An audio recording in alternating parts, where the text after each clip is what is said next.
I got the tractor beam out of commission, or this is going to be a real short trip. Okay, hit it!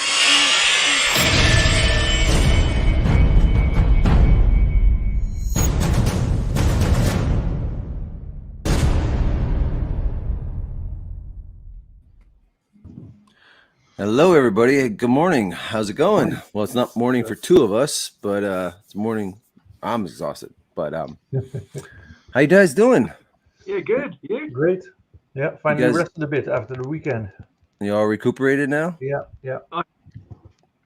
I'm not. I'm still really sleepy. I was just saying that, Chris. I know it's been 2 days in. I'm exhausted, man. My head's pounding and I'm tired. And I slept good coming home, but It's probably been about 20 years since I stayed up till 3, 4 or 5 o'clock in the morning. But Met anyone that can stay up to 3 or 5 o'clock in the morning that doesn't drink? Yeah, we don't drink at all. I have a little bit here and there, but we didn't drink at all, Jason and I. Or Marvin. What's that? You had some champagne.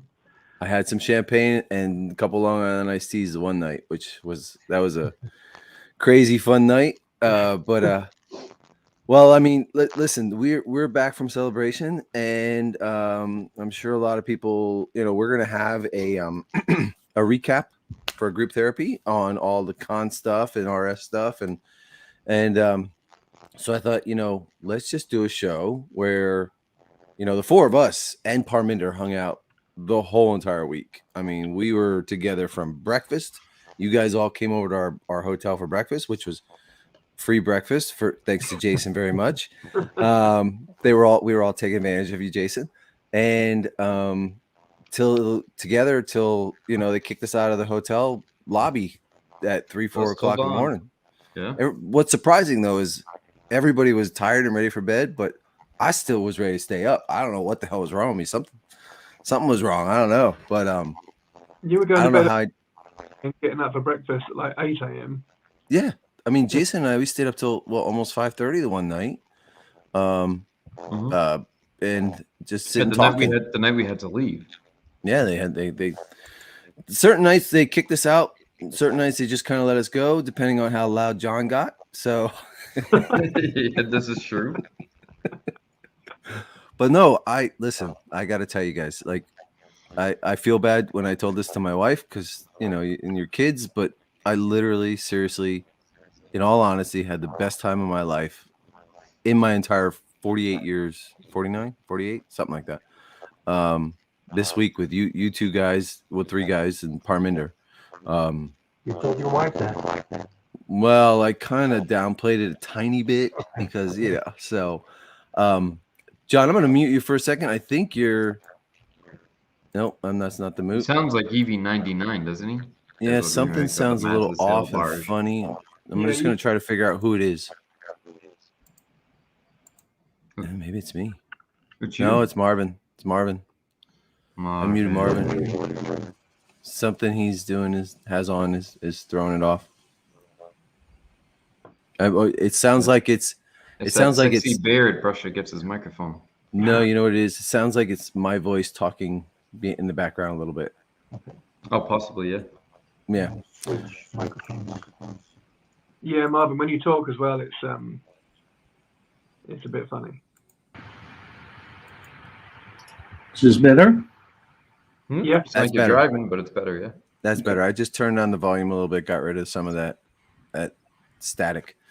Yeah. But so we got a lot to talk about here, guys. We have a special, ship that we never saw before that we have all been going crazy. We have John Con to talk about. We have our weird random garage sale kind of get together sitting on parking lot floor, and all the gum and cigarette butts and spit, So yeah, that was a strange one, but brilliant. That was awesome. That was honestly like those couple things will stick out in my brain for the rest of my life. My, what I've got left since I'm so old. The smile on face. Yeah. So just I said what I thought about the whole weekend. Let me know what you guys thought. Well, I mean, I've done a little video actually, and I've put it. I'm uploading it now, and it's I've left out all the video footage of us dancing at the concert. You didn't put this in? No, I've not put that in. No. But I just keep getting flashbacks of stuff that happened. It was just brilliant. But I just think I wish someone was filming us running over to the prop store cabinet. How excited we all were! Literally, we're like little kids running about. You can see in some of the pictures, like I'm in the corner with my camera. You can see in the corner, all like diagonally taking pictures of each other, like taking pictures of the Star Destroyer. I was taking notice to the people behind us. We were literally covering that whole we were cabinet. like blocking the cabinet. Well, people were doing one of these. I could see people's faces behind us. They're like, oh, "Come on, will you get the fuck? Get the hell Chris, out of me the and way." you were covering the cabinet. These two, not so much. Marvin was just like, "I'll look over you." Yeah, he was up here, and I'll look over you. Yeah. Well, yeah, it was crazy. I mean, to people watching, if there are any, it was a small maquette of the Super Star Destroyer in Empire Strikes Back, and the beauty of it, or the most exciting thing about it, was that we had never seen it before, and I don't know where that's been hiding in someone's collection, and unfortunately, that they do sort of reappear and resurface when people connected to the films have passed away, don't they? Mm-hmm. Their collection, becomes part of an auction or whatever. But this particular model was, 40 centimeters long. Yeah, even that. Yeah, and it's just which is new to us, and us being hardened modelers, so we think we've seen everything, and it usually takes a prop store to pop up with some new models, doesn't it? The welding droids, the small Y-wings, the NPC X-wings. Now there's just tons and tons of stuff. There could be more models that we don't know about. So that was exciting for me. That was one of the things that I remember the most about it. That's right, John. That's exactly it. It just goes to show that there's so many other things out there that we just don't know and are not aware of that could potentially be unearthed. I feel, there's two contributing factors, right? The popularity of Star Wars. So guys that worked on it are like, hey, I had this one piece that I kind of worked with in the studio just as a mock-up or a study, or like you said, a maquette. And hey, it might be worth a little money. I'm older now. Let me make some, let me put this into auction and get a little money for my family. Or, we are at a time where 40, 50 years have now passed, and unfortunately people are passing on, and loved ones are going through storage units, attics, basements, etc., and they are finding pieces. But I do have a feeling that even 10, 20 years from now, we'll still continue to start seeing more and more small little bits and pieces, randomly come out over time. And it's exciting because this is one of those pieces where it wasn't like we were familiar with it, or we've seen it in images and we knew exactly what it was, but we just didn't know where it existed or where it was hiding. Nobody was really familiar with this until we saw it this weekend. Yeah, we were sitting up watching the Boba Fett panel, and another person, John Stewart, JT, another guy that I've talked to for about 12 years, but I've never met in person. I didn't even know what he looked like until the celebration. He was sitting behind us, and he tapped me on the shoulder, and I was looked round, and I could tell it was a prop store case, and I was like, "What is that?" And then as soon as it ended, we ran downstairs, and we couldn't get to that case fast enough to have a look at this Star Destroyer. Yeah. How was your weekend, Marvin? What did you think of the whole weekend? Yeah, it was nice. We've talked about this a lot, and I think if you read anything online, people talking about it as well. Everybody always says it's all about the people, and for me that was really, really true. I mean, this was really nice prop store, and seeing that one new model, that was one of the, or maybe the highlight of the actual event, other than meeting people. It was my first celebration. I've only done Comic Cons and really really small Star Wars cons here in the Netherlands or in Europe. I did expect more buzz around the event. It just felt like I don't even know exactly what all happened at the event, what was there to do, and of what I know that there was there to do, I know I missed about 99% of it because of organization, because of not understanding how stuff works. Yeah, and I think we also talked about it being like this Return of the Jedi anniversary, and I would have expected more from that on theme. You know, they had plenty of hallways. They could have easily sectioned off half a hallway and done an exhibit. Get some of the models that were on tour that are specifically Jedi. Get the life-size speeder bike there. There's plenty of things to do and to put up. Yeah, and maybe a little bit more of the making of. I mean, they tried somewhat in a Jedi panel, but it just kind of missed the mark. That was a lot of, even though it was a Jedi panel, it still was mostly talking about special effects from Book of Boba, and it was more new stuff than old stuff until the actors came out talking. It was a lot of modern stuff. You know, I missed. I don't know anything that really happened with the con. Somebody messaged me, "Hey, did you see what was your favorite reveal at the con? Did you see the Gentle Giant 1/2 Gamorrean guard?" I'm like, I didn't even look at that stuff whatsoever. Just it went right by me. I didn't care, you know. So it was full of people, but it was just you're plowing like herded like cattle through everywhere, and you could relax and stand and just take. It took Prop Store to bring their own items to have anything from the original trilogy there. Yeah. And even the cosplay was. Go ahead, John.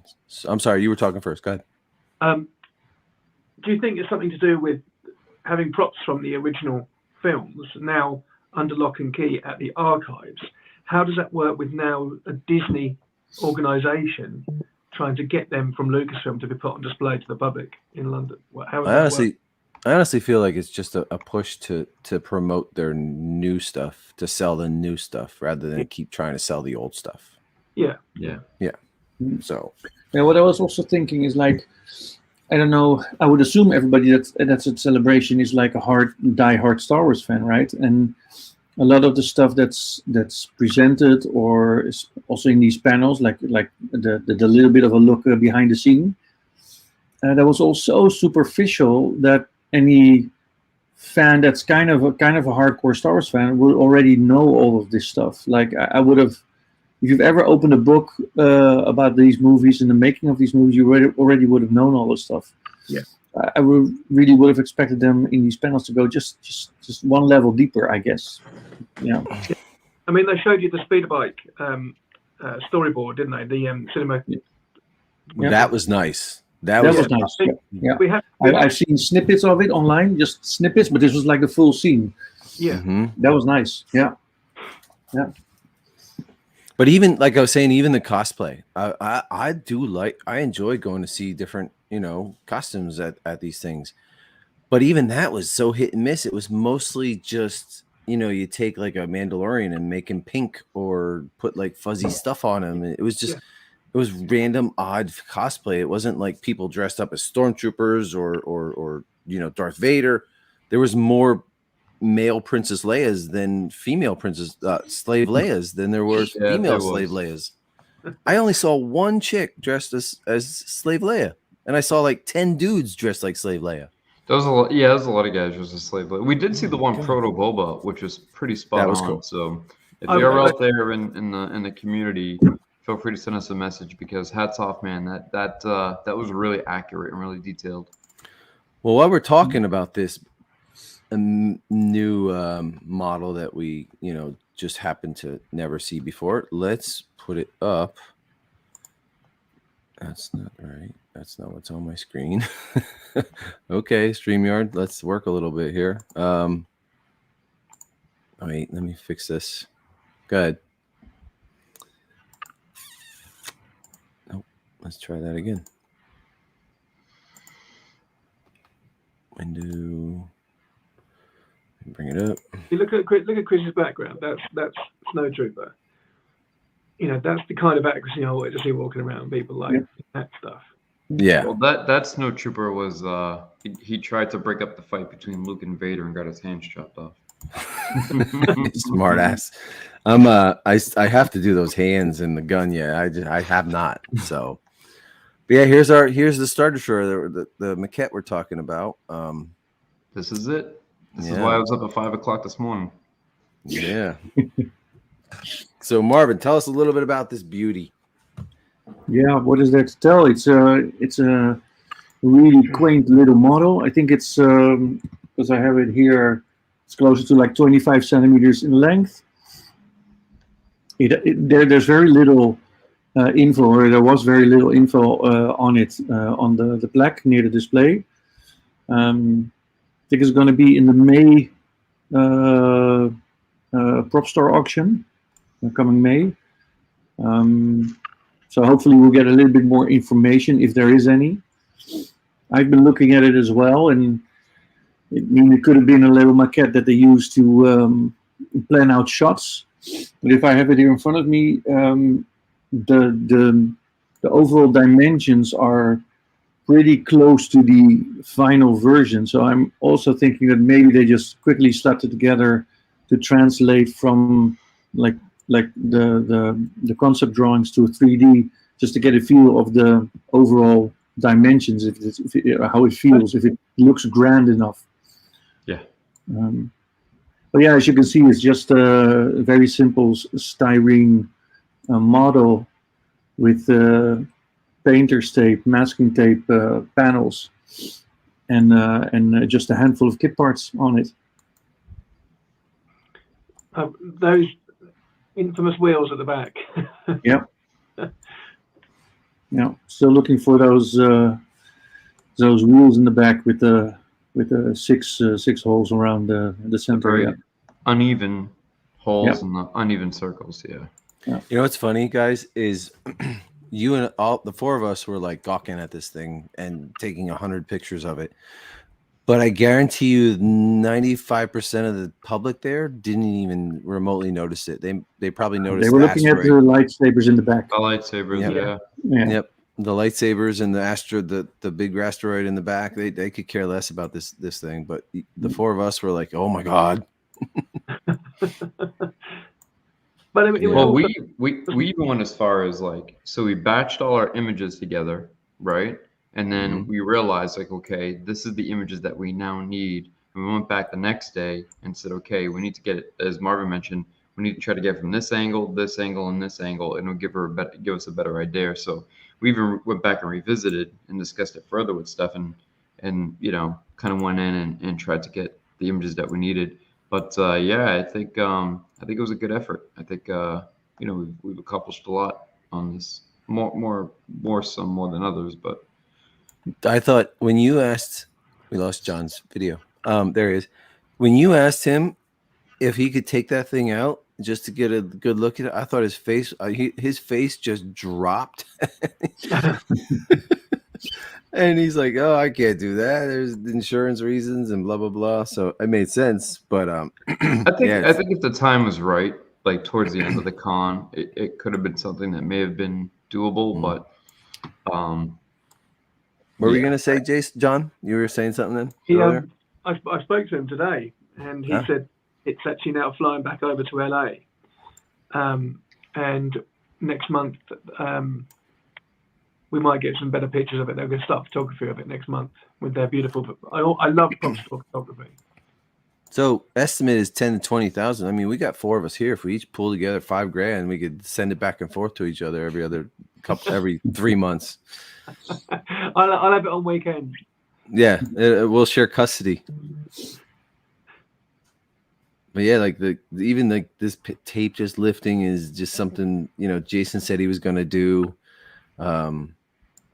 It's a beautiful little thing. I mean, it's so basic and hardly anything to it, but it's cool. Well, the tape, if you look, serves a double purpose. So the tape serves as just a little bit of detail with some graphite traced around it. But if you look on the opposite ends, on the inner side, the tape is what's helped holding the two sheets coming in like this together a little bit. Mm. Probably in addition to some glue, but yeah, sort of like a little bit of reinforcement. So Marvin, you've I don't know if you can show us, but you've done a mock-up, haven't you? Yep. Already. Yep. And I was going to say about the internal structure, but it's holding together pretty well. Brilliant. So that just got the tape on and just ready for kit application. Nice. Just made a quick internal structure so we could lock in the angles correctly, and it serves also as a mounting block. Yeah. Nice. Yeah, you had most of that. You had it mostly mapped and ID'd that night in the hotel as soon as we went back. Yeah, but it was all of like two kits. Yeah. Basically, I think they took out in total. We are now, I think, at 4 kits in total, and a couple of beads, and that's it. So this wasn't the hardest thing to ever ID. Are there any expensive ones? No, not really. No. No. Okay, because they're newer too. They're Jedi, so it's not necessarily that they'd be hard. But it's all the parts that are also used in like earlier movies. So far, there's nothing special. But of course, we're still missing a few parts, and of course, we got these right in the middle right now. These brown spots where you can still see the original color of the tape. So there's some parts missing. So of course, there is a chance that we'll find missing parts of a more expensive kit. But so far, it's all pretty basic. Okay. And like, do we still think these are like pencil marks around the outside here, or are they? Yeah. And on the bottom? Yeah, on the bottom, I think they also drew on the tape itself, like extra panel lines. I know I have. There we go. Yeah. Looks like it. Yeah, extra panel lines there. Yeah. It really is a dirty thing, isn't it? but so interesting. Dirty, basic, and very. If it's on a table with a whole bunch of other pieces, it's very probably overlooked a lot too. So yeah. But it's new, and it's something for us to dig our teeth into and look at and get reinvigorated with building and IDing again. That's the beauty of this thing. So there's a QR code on the plaque. Has anyone tried that? There's a what? A QR code on the plaque. I didn't even think of that. That's probably just taking you to a prop store website. Yeah. So, all right. Well, that was definitely a highlight of the show. Let's do. What do you say with John Con? Let's talk John Con.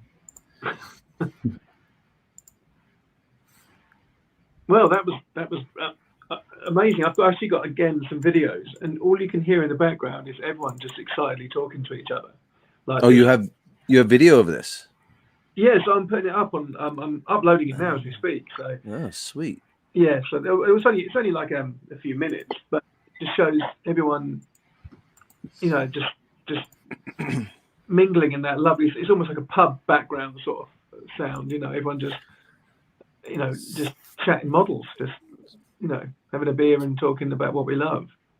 So this all came about because John had put in for a table at Celebration, right? Which you would have fit in perfectly with the Funko Pops and stuff, so it was for everyone as well.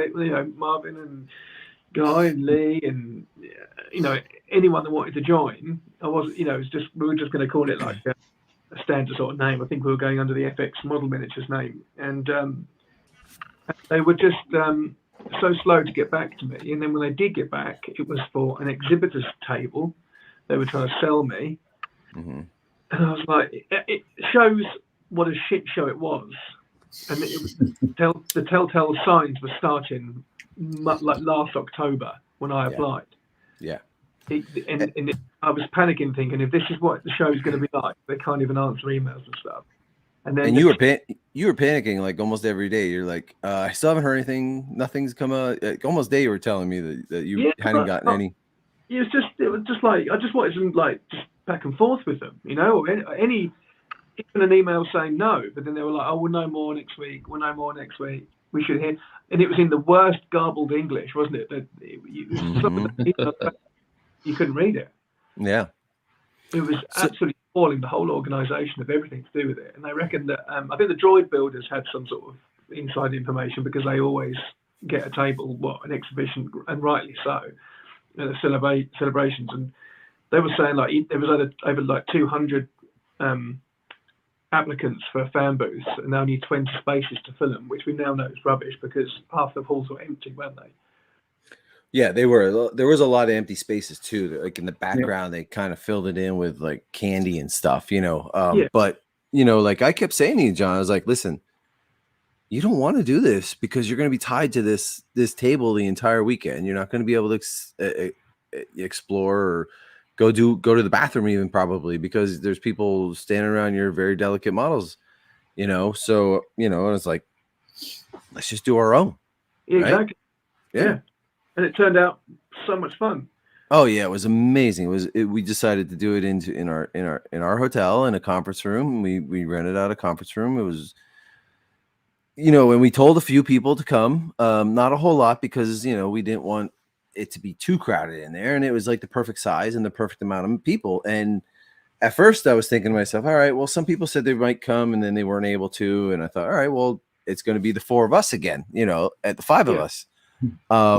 But turned out even way better than I expected. It was a whole bunch of people came. Lee Stringer, Andy Preston, right? It was amazing.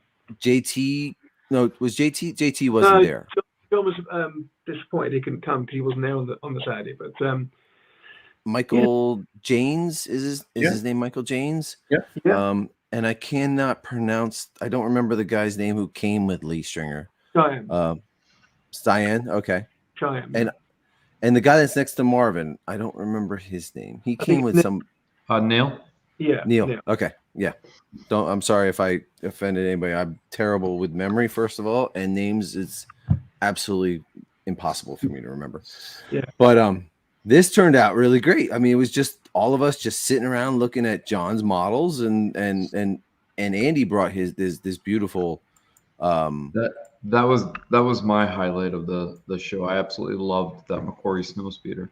Yeah, that was. I'd seen it online and didn't really appreciate it that much. I mean, I thought it was cool, but when I saw it in person, I'm like, oh, nice, And he scaled it so that it could fit some 6-inch Black Series figures into it, which is a cool touch. But yeah, like I said, it turned out pretty awesome. And anybody's thoughts on it? Yeah, I mean, seeing Andy. I mean, I've chatted to Lee Stringer, I've chatted to Andy, I've chatted to these people that you don't get to meet in person, and it takes something of this organisation and to meet up with people, and that's what it is for me. It's the meeting of the people. It's talking, with like-minded folk about what your interests are. Yeah, this guy Michael Janes, he's in our Sandcrawler group, and I don't think he left the Sandcrawler. I think he was just sitting there staring at that the whole day. he got his measuring tape out and everything, but he needs to not. I mean, don't go by John's measurements, that's for sure. This is worth noting that a lot of my models were there, but Chris did bring his bomb with him. Bomb. Yeah, but Marvin's that's Marvin's crawler and Marvin's Star Destroyer, but I've just put the parts on. Right. Yeah. Oh, speaking of bomb, Marvin's models were there in essence. Speaking of bomb, they had me take my silo out of the suitcase on the way back. Oh, really? At customs, yeah. Hold on a second. I gotta check to make sure my stepson's okay. Yeah, Chris did panic me a bit about that on the way out. He said it couldn't look more like a bomb. Yeah. I think he had a problem coming in as well, so it was nice. Yeah. All it needed to do was tick, and I think he'd have missed the celebration. Yeah. Now, it was really nice, like we said earlier, it's all about the people. And there were just actually people here, like Michael James, who actually has one of my Stars Soundcrawler sets. Yeah. And it really, even when we introduced ourselves to each other, I mean, even then it took me just like a minute to click from, oh, right, you're that Michael James. You know, it's people you've been talking to that are in your group, Yeah. but it's just a name online. So it's real fun that, you know, following a session like this, some of the names are actually faces now. And it's just, I think, John, that's also why we talk more easily than maybe my connection with other people, is because, of course, we met like, it was already 6 years ago, I think, but Yeah. Even that was enough, you know, just to have a face with that name that you're talking to. Yeah. I mean, you can make friends really easily online and you chat to them like all the time, but there's no connection like meeting someone in No. person. No, it is definitely a deeper appreciation of people when you actually meet them in person after going forward. Yeah. You know, like I met Marvin once prior to this weekend, right? And now I feel like I know you like Best like I friends do my forever, own. BFF. Yeah. Yes, yeah, we'll all be BFFs. But It's quite the motley crew. Yeah. Oh well, this. Oh, isn't- here we go. That was the second thing we did, wasn't it? Yeah, we'll talk about that then. I'll get into it. I got a whole folder full of pictures from that too. So Felix couldn't meet us at the other hotel.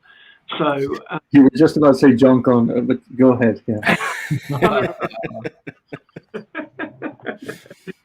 so he met us in the car park underneath the XL. yeah, that was It was amazing strange too. to think. I mean, he had fold-out chairs and everything. Yeah. Well, we had chairs, didn't we, Jason? But the rest had to sit on cardboard. Yeah. Well, let me tell you what's nice here. Okay, so I'm building the Sandcrawler as well, but looking at pictures online doesn't give you the same. Like there were some parts on it that I was a little confused about, but then once I saw yours in person, it was like, oh, okay, that's an angle. Oh, okay, that's a I-beam on the back there. Like that's the edges are what are throwing me off mostly. Yeah. But it also helps you, you know, seeing these things also helps you, you know, think about, you know, how you can make your models better. Yeah, see, I had the same thing. Marvin brought his, was it Manchester, Marvin? He brought, no, it was before that. It was Birmingham. Birmingham. Yeah. So We have to talk about this picture, by the way.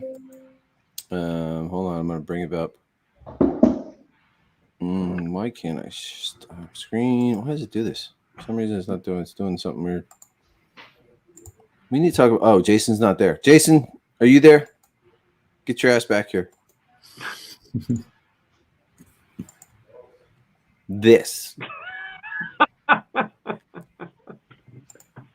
looks like an old ILM photo.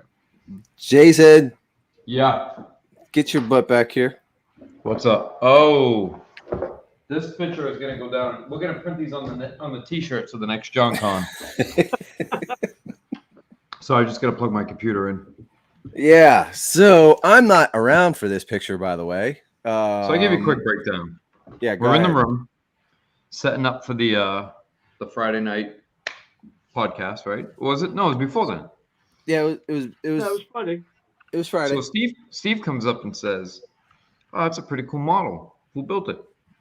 I said, "Chris." I said, "Take a look, man." I said, "It's great work." I said, "You know, get a better closer look." He said, No, I'm not touching that." Hold on, I was just off camera because I was having a snack. He goes, No, I'm not touching that. I said, "Why not?" He said, "I don't want to break anything on it." I said, "That ain't gonna break." So what do you mean? I said, "Like it ain't gonna break." My building skills, you know, attest to that. So go ahead. Yeah, you're right. I said, "Well, at least the structure." I said, "This is a pretty solid build, Steve." I said, "Honestly, I wouldn't horse around if it wasn't."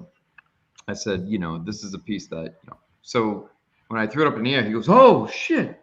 Pardon my language. And I said, "It's okay." And he's like, "Well, can you do that again?" And I was like, "Yeah." Woo. And he goes, "Well, do it again. I want you to take a picture of it." Oh wait, you did it 3 times? Well, 3 I did it times? enough times for him to get the picture of it in midair. So he like click, click, click when I did like. And then Yeah. Hold on. I know we're gonna get there. But John decides to throw it like a football. John was like, "Hey, Chris." Yeah, no, we had the show that night, and I forget how it came about. They were talking about this actually, the Jason throwing it. So I was like, John, grab me that model over there. He's like, should I walk it up to you? No, just throw it to me. So he just lofts it 5 feet across the room. And when I caught it, I caught it like this without some cushion, and it gave it a little. I heard a little crick. I heard a crack. Did you hear a crack? Yeah. There was just a glue coming apart, like in one little section in the middle. It was no big deal. I glued it up when I got home. But yeah, thanks a lot, Jason. There was 2 other cracks that happened in that room as well, wasn't there? Oh yeah. So it was in the hotel. It was in the hotel room, right? And it was sitting on the TV stand, right? And the maid was cleaning, was dusting. What does she do? She grabs it by the She top grabs it by middle. the bridge, and she's like this. Yeah, she's like holding it like this and moving it around while she can dust. I'm like, and she set it down. When I picked it up, I had to go and like scoop it from her and then put it in the closet. Yeah, we put it up on the upper shelf closet, and the bridge, the truck part across the bridge in the middle up top came off of the tanks. Oh, my house is going crazy. But yeah, that was. Jason was asleep at the other crack, wasn't he? No, Jason. No, think of the word crack. Ask crack. I know what he means. We're not going to discuss it publicly. Between him and Paulie, I got quite the file this weekend. Well, yeah, I think I'm even. It may have even caught an STI or an STD. Probably. Oh yeah. Next picture, Chris. Cracks too, by the way. But yeah, interesting picture. This is a good one. It's on the thumbnail. I had to put it on the thumbnail. So. Well, the great thing is this wasn't intentional because Steve took a couple pics. I didn't realize that I was doing like with my face. So Steve was like, "Oh my God, your face is perfect," and I didn't know what he meant. I didn't even realize that I subconsciously did like a whoa, like. You hear that all the time, right? Yeah. Yeah, your face is perfect. Yeah. So yeah, this. John Con was. Oh, and it became John Con because originally it was just Studio Con, right? Just joking around as a name, Studio Con. There's JT. John Stewart, yeah. Yeah, John Stewart. And as John says, it's mostly going to be all my models, right? And I'm like, yeah, we'll just call it John Con for, what the hell. So, but yeah, this is the crew for the whole weekend. Parminder, he stuck with us the whole entire weekend. It was great getting to know him as well. He's a freaking amazing guy. Yeah, and I think he's on the cusp of turning to sports modeling. I don't know. Yeah. I think we needs one or two more just nudges. Little nudges, yeah. We'll have to kill Padme or something, get him on the dark side. Yeah. But yeah, this was I mean, we literally spent all weekend long together, like almost a whole week. So like I said, probably the best time of my life. I never had so much fun. I never it was also impactful for me as well, which I'll discuss later on. There were a lot of people that I met that were just so nice and so, complimentary of, because like when we sit down, I'm in my basement, right? I'm just sitting here looking at my stuff. And, when people come up to me that I don't know, and they're like, we love your show, blah, blah, blah. It's just bizarre. It's bizarre to me, and it makes me kind of uncomfortable a little bit, but it kind of just like makes you feel like you're actually doing something decent. I don't know. It's just, we'll get into that more. Appreciate it. Yeah. It is. And, two specific people impacted me pretty heavily, and let's talk about the one. Felix is, I just talked to Felix maybe a couple times. And, we don't really, I don't know him. I like just talk to him occasionally. Usually it's just me asking him, "Hey, can you make this for me?" Or, "Hey, can you make that for me?" But just getting to know him and his situation and who he is and how intelligent and creative he is blew me away. Like, and to set this up, okay, like you had said, John, he was going to come meet us up at JohnCon and bring this beauty. if anybody doesn't know, this is his scratch built Slave One. That is, I mean, it doesn't look like, with all the weird colors and sanding and stuff, and it's not complete. It looks a little weird, but it's gorgeous. Like it's his work is stunning, Sublime. and it's sublime. It's the word. Yeah. And he was going to come to John Con, but he was really tired and kind of feeling under the weather. He was doing the droid setup where he builds BB-8s, with the head sliding on top, and R2D2 droids. And he was a little tired. So he's like, I have my Slave One in the carport underneath the convention center. We'll go take a look at it there. I don't know about you guys, but this was so off the wall and random and cool and just rock star to me. That is just like, we're sitting in a parking lot next to his van. Thank God there was an empty spot right next to his van because we were all sitting in that spot. But we're sitting on cardboard. Go ahead, John. It was all meant to be, wasn't it? It was. But he pulled out chairs for us. He got us all sat round. It was so nice, and the look on his face and the smile he had, and we were all just glued to this gorgeous model that's based off Guy Cohen's kit, base kit he did a run of, and I couldn't take it. I took so many photographs of it to try and help with reference, but like we've all said, seeing it in person made all the difference. Yeah, I have a picture of him in here with his smile. I'm gonna go through them all slower, but this is Felix. Just look at him. He's beaming. Like this was a great time, and and all of us were here to see his amazing work. How well do you know Felix Marvin? Fairly well. We've been talking for a few years. Met him a few times. We actually been to. We've had our like a combined display at a few cons. And it's like I'm just sitting here listening, but like everything you're saying is completely correct. Felix is good people. He is. He's great at fabrication as well. Also like machining stuff. I think he does that. If I remember correctly, he does that for a living within a university or hospital environment. And he's also pretty meticulous when it comes to his build, and it's something that I always appreciate a lot. Yeah. It looks like your sort of work as well, Marvin. It's very, very meticulous, and he's also slow. He's also slow, just like me. So I mean, we build very similarly, Felix and I. Yeah. But he comes across as someone that thinks of other people first before him. Yeah. He will spend time machining something for somebody else, and then not have time to work on his own model. Yeah, that's Felix. Yeah. I honestly feel like I met so many amazing people. I know everybody knows everybody in their lives, and you have people that are like, people in your lives that aren't that great.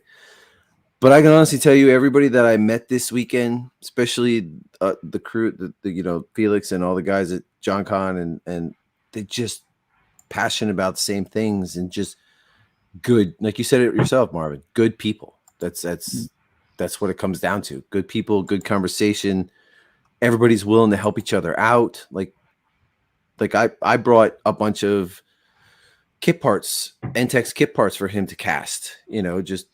I brought him over to give to him. I forgot. I ended up not giving it to him. John, you have him, and you're gonna send it to him.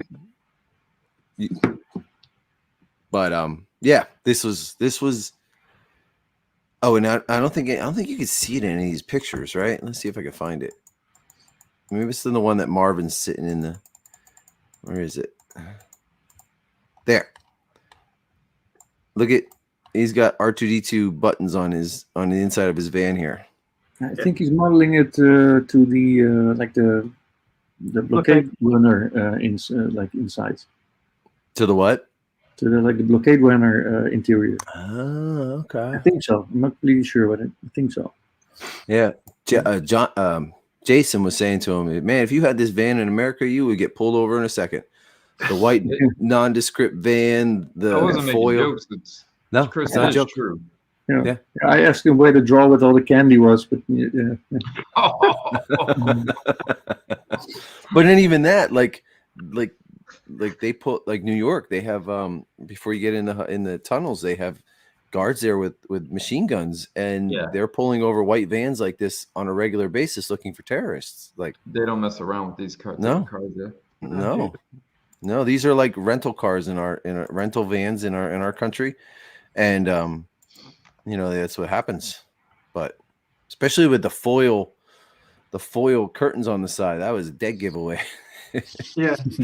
Yeah. And a silo that looks like a bomb. Exactly. Yeah, I don't know if did I mention on the stream or on beforehand.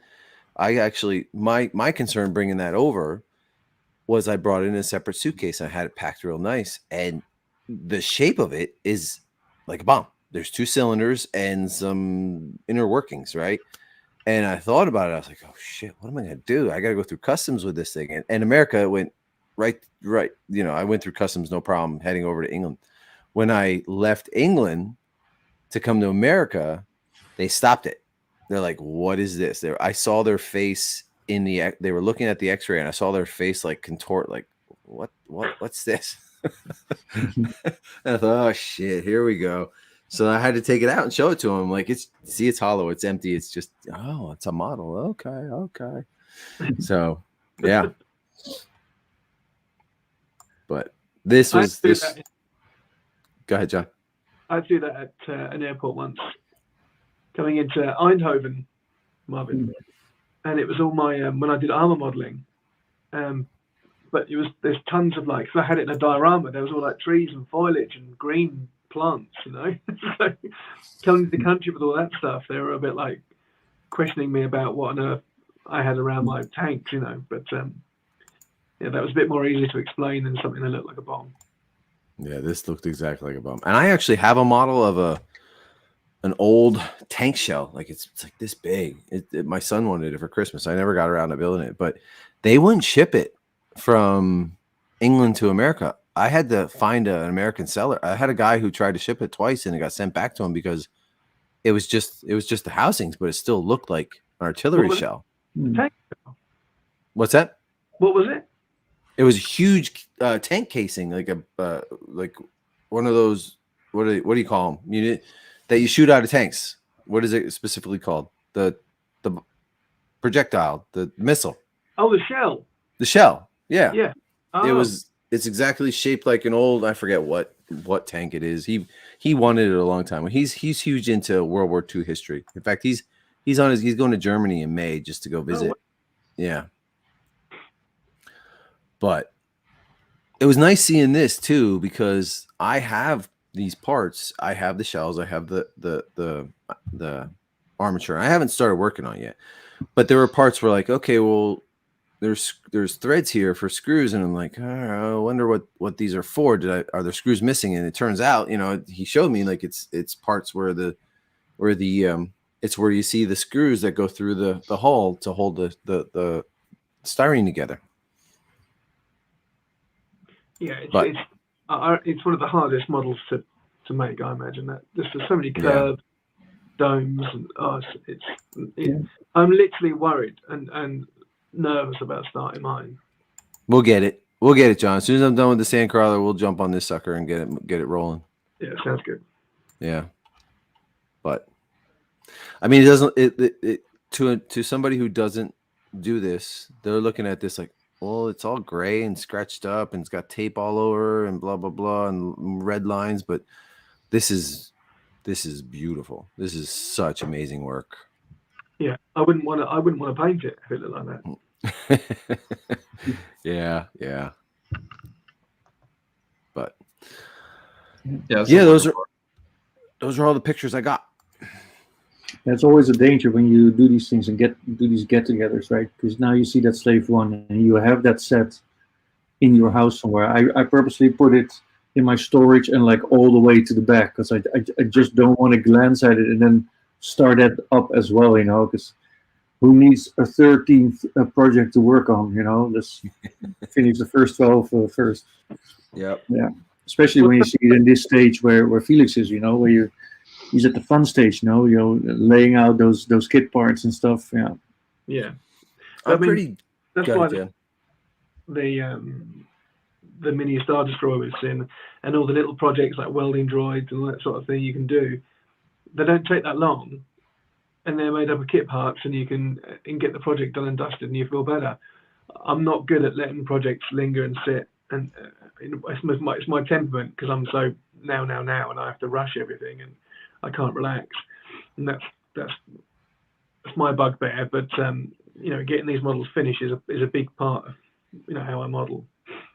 Yeah, me too. I'm pretty disciplined. Where before, when I first started, it was, well, I didn't have a lot of projects going, but I'm pretty much like, I want to get this done, and then I can move to this one, because there's not enough space in this noggin to fill up, Sandcrawler and Slave One at the same time. It'll be pouring out my ears, and I'll be walking around like a zombie, and my wife will yell at me. But I can dabble a couple little tiny little commissions or projects on the side, but to jump into something as complex as the Sandcrawler and the Slave One, that I need one at a time. I can't. The only reason I could manage the Sandcrawler was simply because of Marvin and what Marvin had done previous. He'd created that skeleton, that base to work off, and he was there on tap 24/7. As annoying as that was, Marvin, and I apologise for those messages he was answering for them. But there were flat lines, there were flat plates that I could stick things on, and at that point of my skill set, I was able to kind of muddle my way through it. But with the curves and all that of Slave One is just so difficult. Even now, so daunting. Mm-hmm. Yeah. Well, Marvin, at least you didn't have him call you at 4 a.m. Yeah, that's true. Yeah. I probably have rung him up. Yeah. Probably just didn't answer. It was nice. It was also nice, John. I got to meet your wife and your kids, and on the last day they came out. That was nice to I hear a lot about them. And it was nice that I got to meet them. I also met Parminder's 2 daughters as well. They were sweet, very sweet girls, very respectful, very sweet. Yeah. So I just have memories of such nice memories of sitting in that hotel breakfast room with a nice cup of coffee and lovely breakfast laid on, and then you'll see Marvin just going, morning, how are you doing, chaps? And he'll just sit down, and then we'll all just be together. These faces that I've only seen like we are now, on, and then we're just literally face to face with each other, just talking about what we're going to do that day, what we're going to see, how much fun, who we're going to meet. It's just, they were good memories. It was a lovely time, lovely. Yeah. Something that sticks out in your mind, Marvin, or something happened there that we don't know about, or anything you want to discuss about? No, I think you were there for everything that is worth mentioning. Now I'm just thinking ahead mostly, to be honest. I mean, like the day after I returned, somebody changed that Celebrations 23 group into Japan 24 or 25, I think. Mm-hmm. And I was really thinking, going back to your question over like how did I find the event, and like I want to do this again. But with this, I mean, having a couple of guys, like-minded interests, good people together, talk models, maybe bring models and that stuff. I just can't really work it out in my head how and when a next time for that would be. Well, I guess you had mentioned, you and Jason were talking about that, right? So I'm game. Like I next year, I'm game to come over to England or wherever and hang with a group of, I'm sure there's a bunch of guys who would be willing to do that in your area. I'm not so, I mean, Japan, I don't know. The Japan thing doesn't really interest me that much. I mean, going to see the country is cool, but to go to another convention, another Star Wars celebration convention in Japan, I don't know. It's just something that doesn't. Yeah. So, Marvin, the Birmingham Comic Con was as good, if not better, than Celebration, wasn't it? It was a big, clean convention center. It had places to go afterwards. It was busy. We had our own table full of models. It was more relaxed. Yeah. And you don't have to have a huge celebration to get everyone together. It would be nice if we can find a con to do something like that again. Maybe that is a little bit more Star Wars focused. Although I think Birmingham for a Comic Con was okay when it comes to like Star Wars related stuff. And then, like you say, just get some guys together to set up a display, or bring our models and put it together. Yeah. I think if the goal or the value for us is mostly in the people and getting together and talking models, then we can do that a lot cheaper, I think, than Celebrations Japan.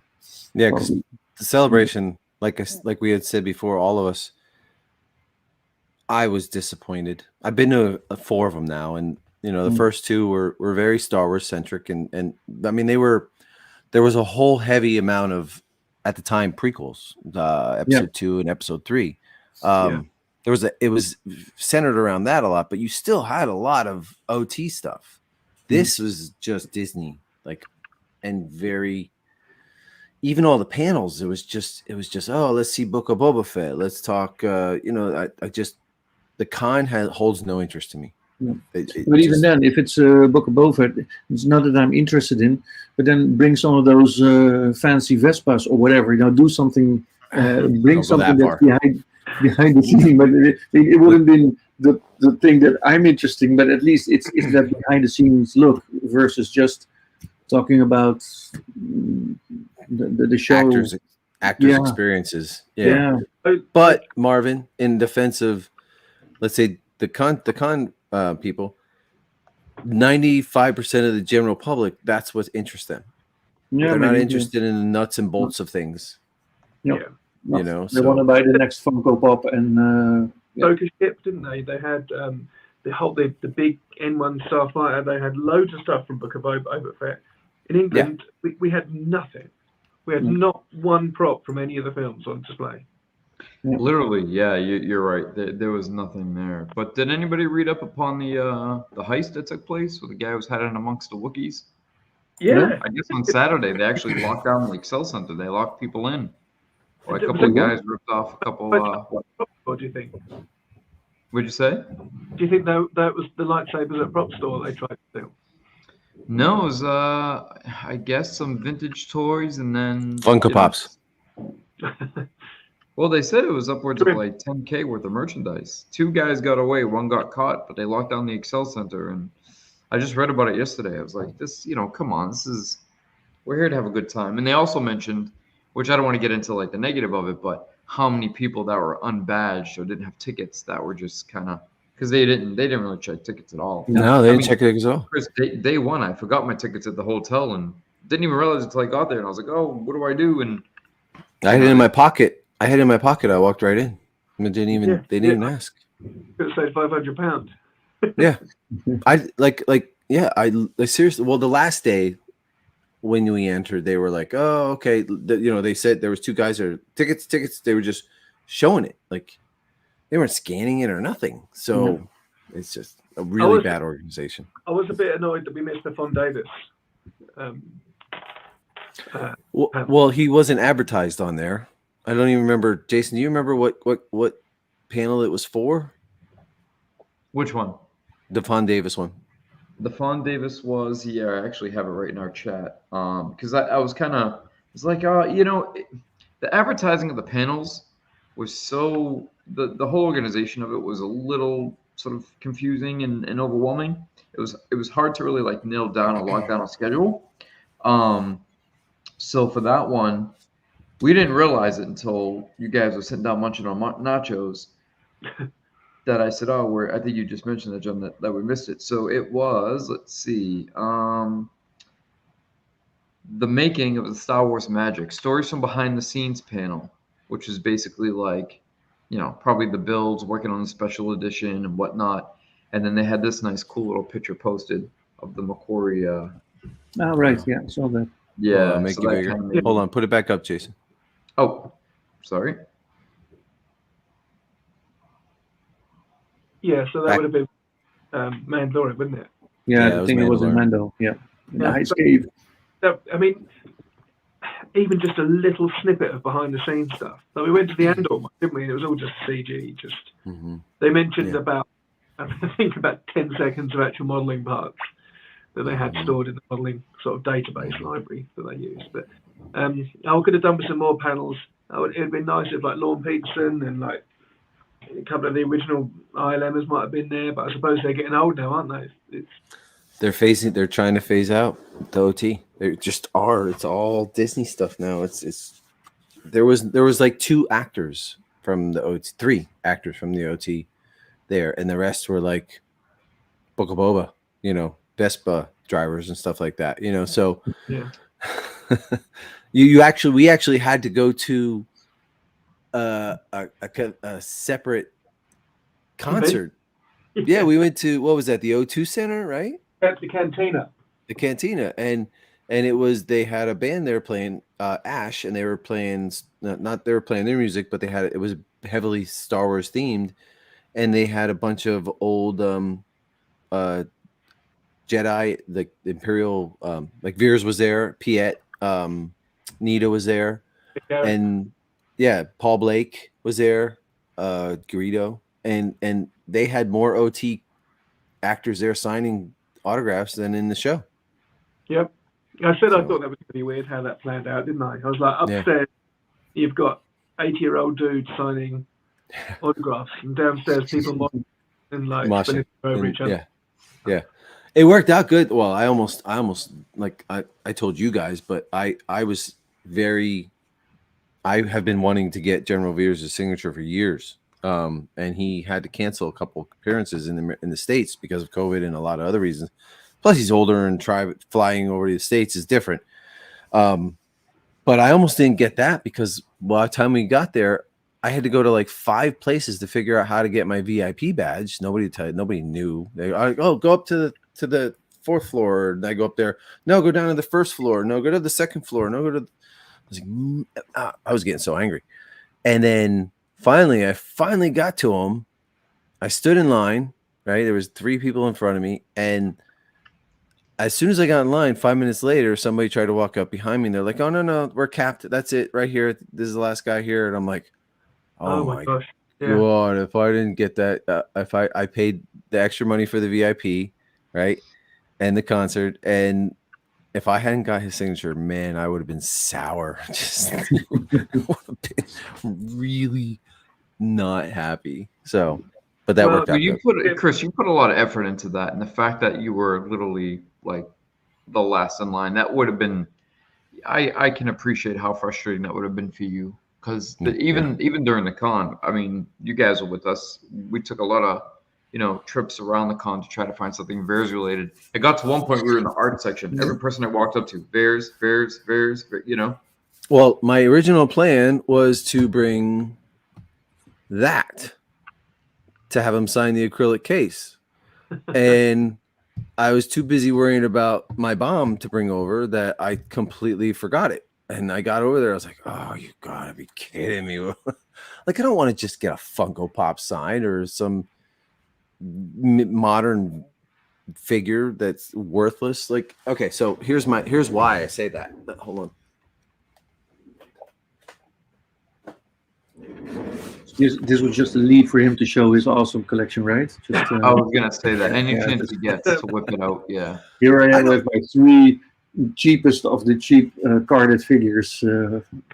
So the reason I don't want to get a modern figure signed is because when I went to Celebration 3, I met Carrie Fisher, and I was only collecting like 3 3/4 Hasbro figures.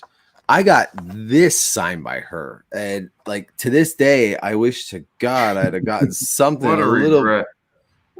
little more substantial than Slave Leia. It's a memory, isn't it? It is, and that's the main part of the signatures for me. Like, these are just tokens; these are just memorabilia from the signature. But you want something a little more substantial than this thing. Yeah, you do. Yeah. But then again, I'm glad that you did get that sign. Your happiness level went up slightly because you helped me put Jason on top of a post box. Oh yeah, that picture got a lot of love, actually. It did. I even had people messaging me separately. I had a couple. How'd you get in there? I'm like, I jumped. Yeah. Well, no. we had a rough time pushing your No, ass up John gave there. me 10 fingers. He got me right up there. Yeah, 10 fingers up the bum. That's, but I had to give him a little bit of a shove too. John was like struggling to get you up there. I'm like, I put my hands up there, just to get you up and over. I jumped But you off like a champ, though. Walked out. You were saying, "This is so nice. I want to go here." Like the O2. You liked it, didn't you, Chris? You were like, Oh yeah, it was nice. It was cool. Dude, I was jamming out. I was rocking and head bobbing and moshing, and I look over, I see John going. I remember I spoke to your wife. I think I was so drunk, but I remember talking to her and just saying, "Chris stood so still. If you took a photograph, the whole room was blurred. Apart from Chris would have been the only one in focus." I was moving. You were having a good time. I'm enjoying. I was having a good time. Yeah. God. Yeah. But yeah, that was a fun night. All of them. I mean, all of them were fun. I mean, And Marvin, you got a blue snaggletooth. I did. Got the blue snag. Yeah. My final figure. I'm complete now. He snagged the blue snag. Oh, Yeah. he was your final figure to get. My final figure. Yeah, I got 2 or 3 of like the more common ones that I want to upgrade because they aren't perfect, but the others are. But I'm basically complete. I was hoping you didn't buy that because I was trying to tell you I have a pretty mint one at home. His boots aren't scraped up or anything. I was going to try to take advantage of trade him for something good. No, Let me get some of that juicy Marvin model making work, I'm sure there'll be something else to trade at some point. Yeah. and you showed us your display with it's so cool when you see all the vintage figures just displayed right next to each other. Yeah, that lined does up look so good. That looks really I yeah. like it. Yeah. Do you have Yak Face and Anakin and Everything. Yeah. awesome. All And the good thing, 92. they're all loose, so I can actually handle them. I don't put them in an acrylic case behind a glass door, and probably some security on it as well. Chris, you have to access it with like biometrics. Yeah. I do have I don't know if you know this, Marvin, but my figures are actually locked behind. There's wood. You cannot get my figures out of their shelves. There's a long story to this. If the fire breaks out, then they're gone. Well, you can rip it off. I mean, if I could rip it off, but if somebody wants to come down here and wants to just like grab it and stick it in their bag or something, you seriously can't, because you need a special security screw to get the wood out of place to get them out, which sucks. If I add one, I got to like take it off and slide them all down. But there's a long story behind that. I'll tell you that some other time. I'll bore everybody. But yeah, you can't get them out. And Marvin brought the little Star Destroyer as well. Their little tower, didn't you? Yeah. So I was really excited about that. Yeah. It was the only thing I could fit in my bag. Pulled it out of your inside pocket like a watch cell or something. Yeah. I don't know. Like the next time we get together, I don't even know what I would possibly. I mean, the silo was the only thing I thought to myself, that's easily transportable. But I don't even know what I would bring if we did another one. Well, I'm listen, guys. I'm gung ho for getting together next year. Let's definitely plan it out and figure something out. Whether it's a con or whether it's just another conference room in the hotel, I don't really care. Let's figure out and the who more the merrier as well. Anyone else that wants to join in. Yeah. Definitely, because it's again meeting new people, talking about things that you're interested in that you might not know. Like a conversation with you, Marvin, in person saves about 50 texts. Yeah, that's true. Yeah. Especially if you have the model in front of you, just point and ask. Yeah, it's a lot easier. Yeah, Marvin helped me a lot also with the Sandcrawler. Just I know we talked about it as well. Yeah, we sat there and we were looking at it and talking about it. And he's like, this, and I'm like, I never even thought of that. So, you have to take advantage right now when it comes to the Sandcrawler, because in that conversation we had, I started noticing that it's been too long ago for me when I did those panels, so I actually don't remember everything anymore. Oh, really? So get your info now, because like 6 months from now, it'll all be gone. Yeah, well, as long as it's pretty much probably just like the corners. That's where I'm hazy about. The rest of it I could pretty much figure out, but the corners, what's on the corners, like I can't, like up at the top, the hero side, the top, I couldn't tell that was an angle. Like I had no idea what it was. So John helped me there, and you helped me with the I-beams in the back. So, like it's not just, people see these models that you build and they're like, oh, you did a great job. You did a great job. No, I had a lot of help. Like there's a lot of people that have helped me with each and every single model that I have made. There's not one of them that I just did on my own. That's almost true for anybody. I mean, we talked about this last show that we did when I was on. There's few people that can claim a full model done all by themselves. Not me. There's always information that's gotten somewhere because somebody has already looked at it. It's dimensions. It's building technique. It's painting technique. There will always be something that you need somebody else for, because these are just such immense projects to do. So, right. Yeah. And then like you had said yourself, and even Felix, like he's an amazing builder, but he wants to get John to help him learn how to paint a little better. So John's a great painter. He needs help with building sometimes. It's just a group effort, and if you have the right people and the right guys that are it's all about the people. Well, Chris, sometimes it's like what we say, because as you know, it's easy to obsess over a piece. I mean, as you can see, what's been happening with the Star Destroyer and the chat just kind of going and going and going. Once you get it locked in, but sometimes you start to laser focus in so much that you almost need a fresh set of eyes to kind of break that monotony that you get locked into. Like John, for example, I saw like you would just by hook or by crook, you were going to find those three parts. And you, like you said this morning, I went through literally every naval kit that you could possibly go through. And sometimes like if I'm working on something, I'll say, hey, Chris, what are your thoughts? And he'll turn me in a different direction. I'm like, why didn't I think of that? And vice versa. Yesterday he's like, oh, he called me up. He's like, I'm pretty sure it was this piece. And I'm like, oh no, it's this. And he was like, yeah, you're right. It's this. Because you get so focused that it almost works against you. But yeah, I say all the time, it takes a village. Without all the multiple people and different talents and different strengths that all come together, I think it would be hard for any one person to really, finish something from start to finish complete. Yeah, completely on their own. People have done it, but it's the majority of the time it's not. It goes, is it? And that for me, searching for that model part for the last 2 days has been pulling my hair out.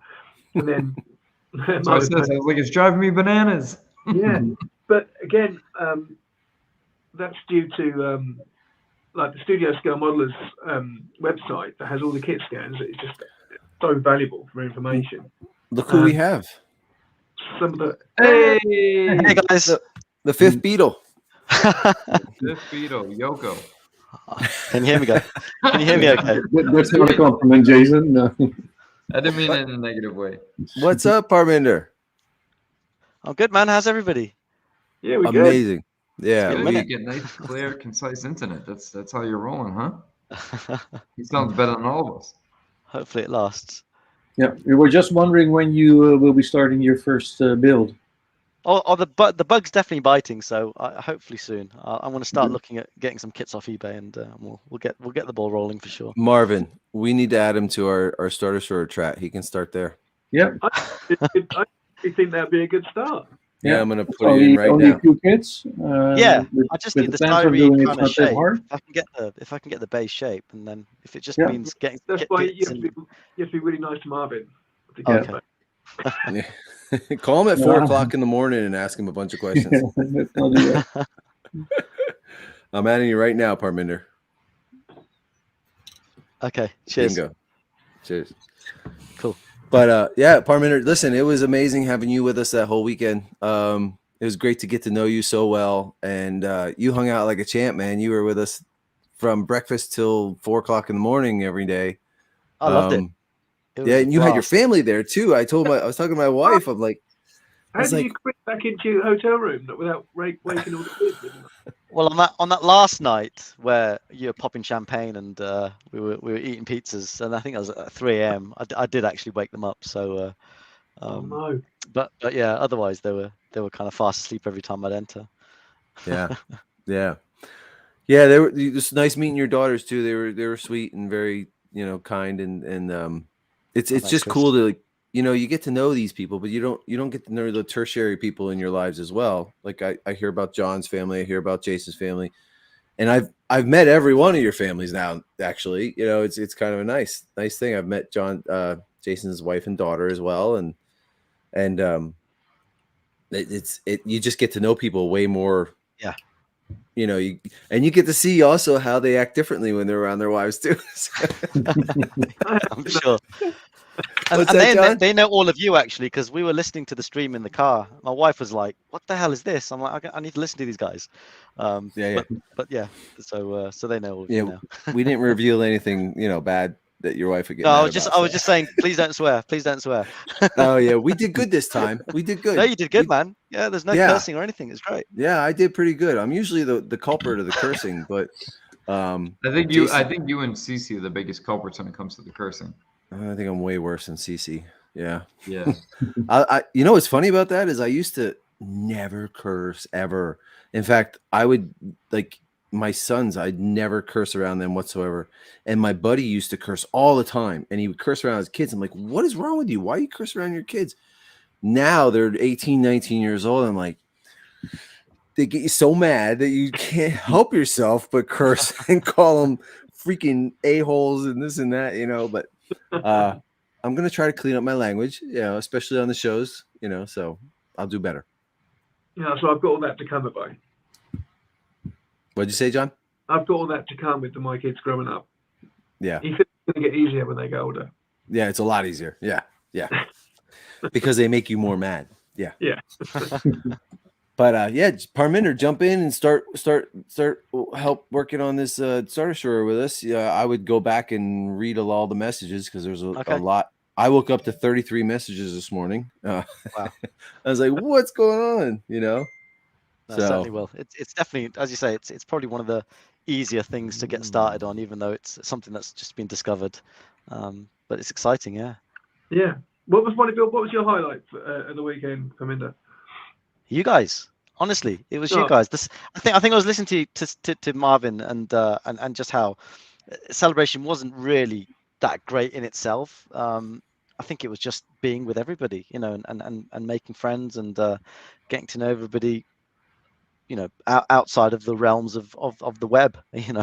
We've spoken to each other, and I mean, John, you and I have met a couple of times, but certainly Jason, Chris, and Marvin for the first time at least was the first time we met. So well, no, actually, you reminded me that there was the second time that we met. That I actually saw you back in Birmingham 6 years ago. Yeah, that's right. Yeah. I've got pictures actually of the table, and you are in it. Yes, absolutely. Yeah, that's right. But no, I think celebration itself, it was a bit disappointing. If you were just to take celebration and the content that we had, as an OT fan, I think it definitely lacked. In that area. Completely negligent in that. Completely negligent. Yeah. You're being Karan Parminder. Go ahead. So that was a shame. Compared to 2016, which is the last one I went to, where I felt more at home. But I guess we're slowly being phased out for the Disney generation. But again, it was the company. It was hanging out with you guys. It was just such a good time. It was. Yeah. And we will do it again. Yeah, we're should. talking Parminder next year. I think England's kind of a good central point for a lot of people. Am I right? I mean, center of the universe. Especially when it comes to bringing stuff. If we do something like this next year, then I'll decide to drive up, and then I can actually bring stuff. And same might go for somebody like Felix or other people like in Denmark or just elsewhere in Europe that would want to join. Awesome. We can have a table with more than just John's stuff on there. John Con too. It won't be called John Con though. Yeah, we can still call it John Con. That's okay. We'll put a little this elevated display right in the middle of the table with Parminder's first model. Yes. Okay. So your place is already reserved. You're gonna find Parminder when you start this. You start on this journey. All of that stuff behind you will be gone. I'll keep John's stuff. No, John stuff, but I mean, like, yeah. But all that, hot toys, All the other and crap. all the other stuff. I wasn't All going to that say crap, licensed shit. well, here No, I'm my kids saying aren't that, listening but to this, I can say that. I'm saying that, but I still have all that stuff back I there, like my so. hot toys. It's they're still fun to. And I only Oh, collect I only collect the OT ones, so we've only got like 1 or 2 coming out. So When you have a collection like yours and Perminda's, Chris, it's just you don't want to get rid of it because it's so beautifully laid out. There's no need to get rid of it, really. Well, the reason I don't get Base- rid of a lot of it is because I have an emotional attachment to a lot of these pieces. Like if you like in my video, I discussed a lot of. I remember how I got most of these things, and usually most of them mean something to me. It's not just I'm going to buy this. Oh, it's worth something. I might sell it later. So Yeah. it's part of me, and a lot of times I look at things and I think to myself, are my kids going to want this? So because when I'm gone, they're getting all of it, whether they want it or not. So, But it's true, actually, that connection, because I mean, a lot of the stuff that I have, I mean, most of my helmets are RS, and we know RS really well, right? We know Rob and Simon and those guys, and all my models, predominantly all my models, apart from a couple are from John. And again, it's knowing that they're from friends that makes them so special. And just wouldn't want to part with them. Yeah, you're right, Perminda. Like the RS thing, they don't seem like a big sort of company to me now. They seem like a couple of guys that you've met that are pouring their love into it. Yeah. And it goes in their work because everything is so good they produce. Absolutely. Yeah. That Bausch helmet that we handled and played around with at the con, that was pretty special, wasn't it?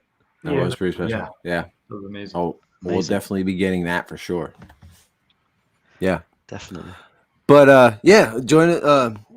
I don't know. You guys good, or you want to cut this, or you want to keep going, or you think we hit everything? Well, I think my hour's up. Okay. Back to work, John. Yeah, I know. Too bad you just ended up joining us now, Parminder. Yeah. That's okay. No, it's just nice to jump on very quickly. I was out and about, so I was listening to the stream. So we may actually, I mean, just to try to get more UK members on, we'd like to have Guy and possibly Lee and like Marvin and John and Parminder. And I'm flexible during the day. Jason's flexible during the day. We could probably do more of these during the day when it's feasible for you guys to get on, because people are tired of hearing Jason and I talk all the time. So and it's nice. I was just speaking with Rory a minute ago, and he's looking forward to jumping on with us. So I said we'll accommodate him, but I think that'll be a fun chat too. Okay. Yeah, we'll try to do this, weekly or every other week, just to get some consistency and depending on, like all of our work schedules, sometimes during the week, during the mornings, I can't, but for the most part I can. So we'll try to get this a little more often. Yeah. Sounds good. Guys, I miss you already. I really do. Aww. I really do. I miss all 4 of you. We can all just reach through the screen and give each other a big hug. I really, this past weekend holds a real huge place in my heart, and it will never be forgotten. Same. So, and I'm looking forward to getting together with all of you again coming a year. So look forward to it. All right, guys. We're going to end the stream, and don't go anywhere. Just talk for a minute. I do have to leave them, but we'll just touch base a little bit. All right. All right. Bye, everybody. See you guys.